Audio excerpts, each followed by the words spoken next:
Yeah, I mean, I think you can never rule something like that out. One thing that Ukrainians have proven to themselves over the last 15 years is that popular mobilization can make a difference. And like Bob said, it's really the pressure from below that has the best chance of pushing reform forward in Ukraine.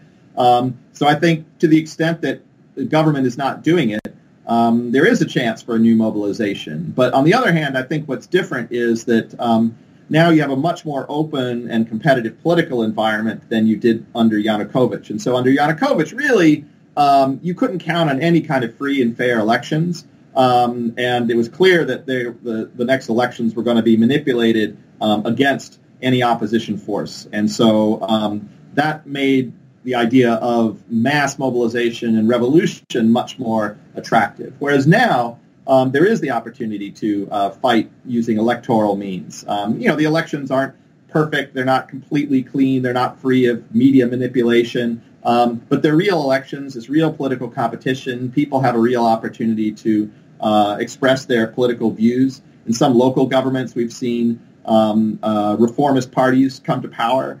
And so we haven't yet seen what they can do. But I think all of this makes elections a much more attractive channel for this kind of opposition mobilization than mass street protests. And so my guess is that my hope would be that the competition winds up taking place and opposition gets expressed more through elections than through street protests, which, as we've seen, can lead to various kinds of tragedies. So they're far from ideal. Elections are a much better way for political disputes to be settled.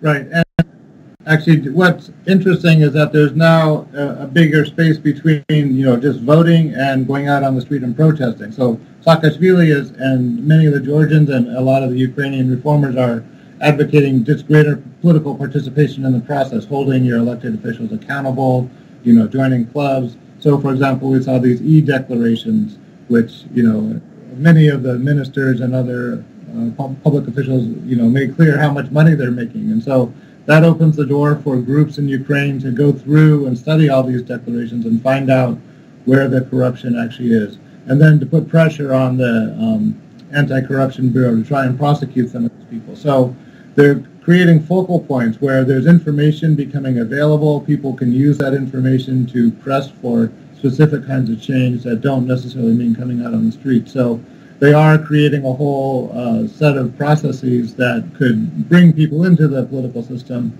and make it more accountable over time, and then kind of clean it up that way. So that's hopeful.